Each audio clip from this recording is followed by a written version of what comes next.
my own opinion is that Niqab is highly undesirable. I think that we live in a society where people do show their faces, where huge amounts of our social interaction depend on people showing their faces. I think that it's very difficult to enforce a ban in public places like streets, but it should be certainly a desirable thing to discourage its wearing. To impose a ban, but in principle you'd like to see one because you think in Britain it's unacceptable. In public buildings, in courts, in schools and places like this, absolutely, I think a ban would be very sensible. In streets and so on, I think it's difficult, but it should be societally discouraged. Fatima?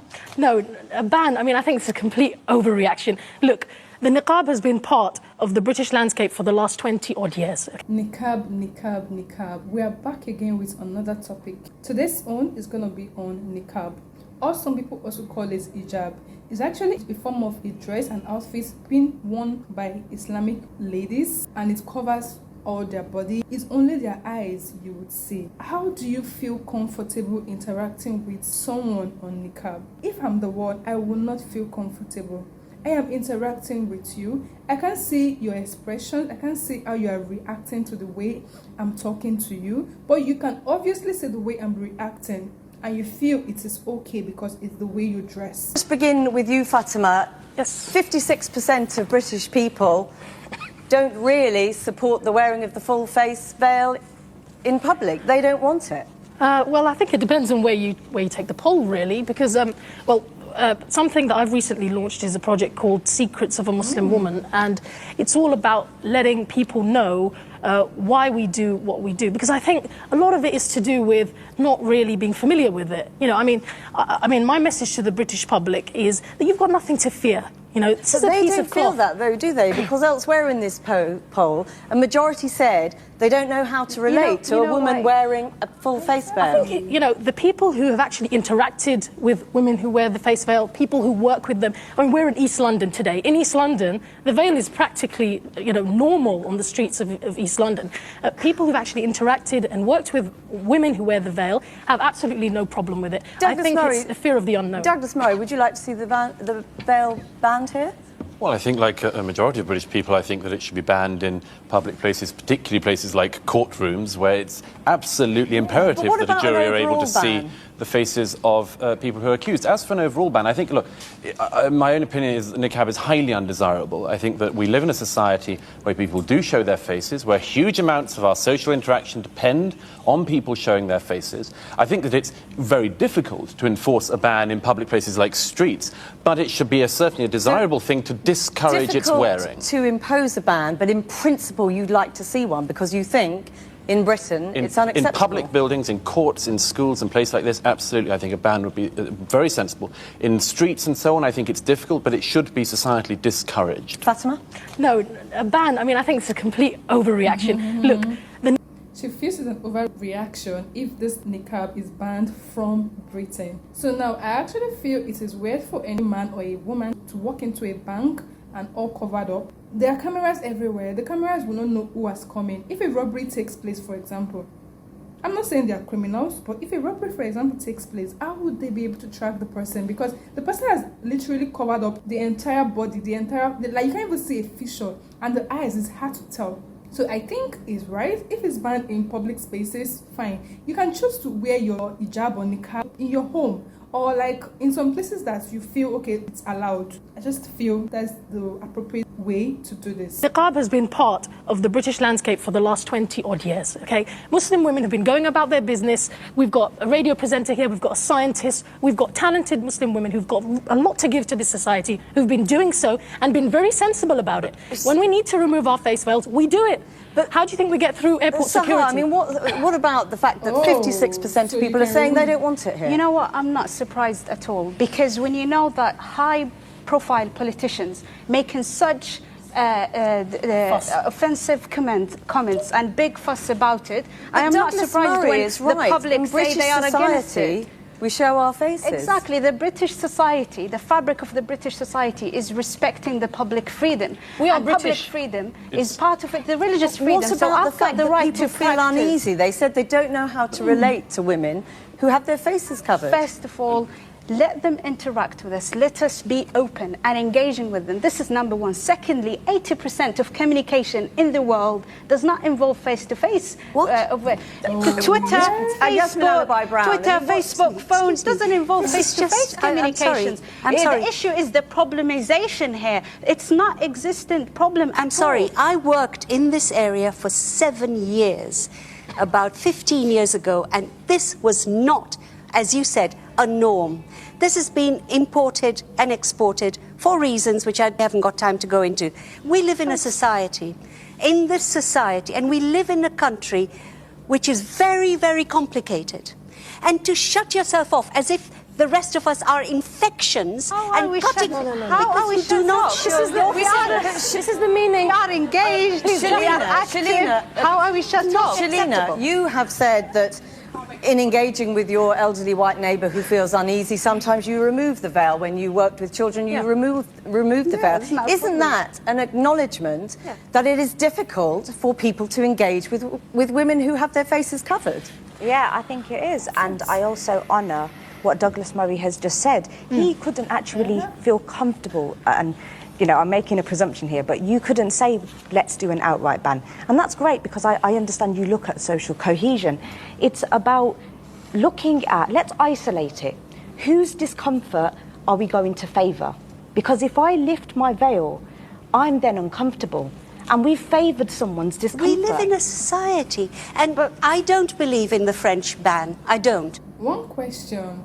Why would you feel uncomfortable lifting up your veil? I don't get it. You said you are okay if an airport official asks you to lift your veil to be sure of who you are. Now you are now also informing people that you feel uncomfortable if you are asked to lift your veil. Does this two not contradict each other? I'm just saying. Let's continue. I don't think you should do that. But why not? Absolutely. If you're opposed to it, No, if you I think there is a is very simple way of saying, and a non-racist way of saying, in public institutions, everybody, whoever they are, must show their faces. It's Muslim exceptionalism that is becoming the problem. No, it's not. If we have the same rule for everybody, and at home, on the streets, I don't want people stopped. I had an incident where a niqab was pulled off me, and it really frightened me, and I became very, very anxious. But I feel very strongly about some of the things that's been said here. One of the things that you've been, for example, Yasmin, you've said about, you know, freedom of speech and how people are threatening you. I think that's completely unacceptable Islamically. You know, we can't be responsible for all the Muslims and for all the people around the world. Exactly. But I will say that just like you have the freedom of choice to express how you feel, we have the freedom of choice. I have a freedom of choice to not wear a niqab, and she has the freedom of choice to wear a niqab. Specific, if you would. You were a psychotherapist. Yes, I'm a psychotherapist. But you deal with women who are forced into wearing the niqab. Another thing I would mention to regarding communication, in the 9 years of counselling with Sakina Muslim Counselling that I do, all of my clients, majority are all we do phone counselling. And a lot of good work is done. I don't see their face, they don't see my face. So it's not really about looking at someone and really connecting with that person, because we don't connect with the outer, we connect with the inner. So you think the loneliness that you talked about seeing in these comes from where? And not a single person, not a single woman has said... There is this connection when you look and stare into the person's eyes. You can see, you can feel what the person is feeling.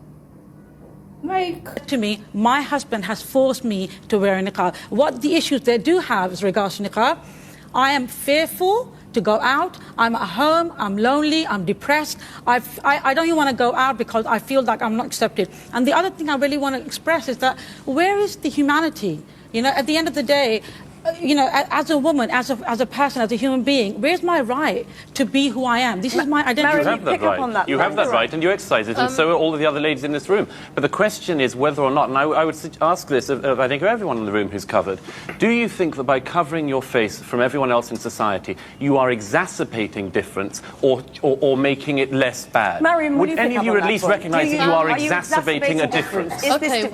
Well, first and foremost, I think we need to look at human rights, okay? In 1998, there was the Human Rights Convention, okay?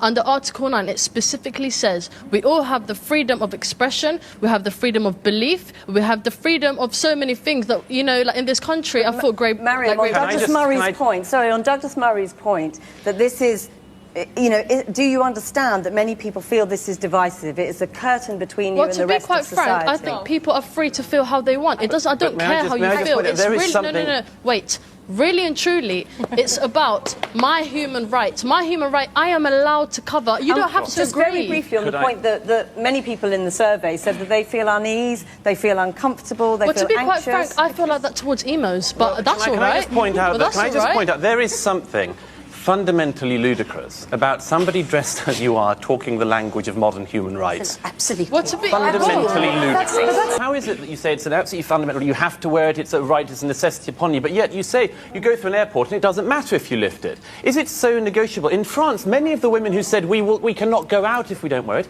have taken it off. Well, I started wearing the niqab at a young age, and the reason is after research. It's a long spiritual journey. I found out that when I wear the niqab, I'll be closer to God. It's an act of worship, it's an act of modesty, and it's liberating and dignifying. And since then, I've never changed my mind.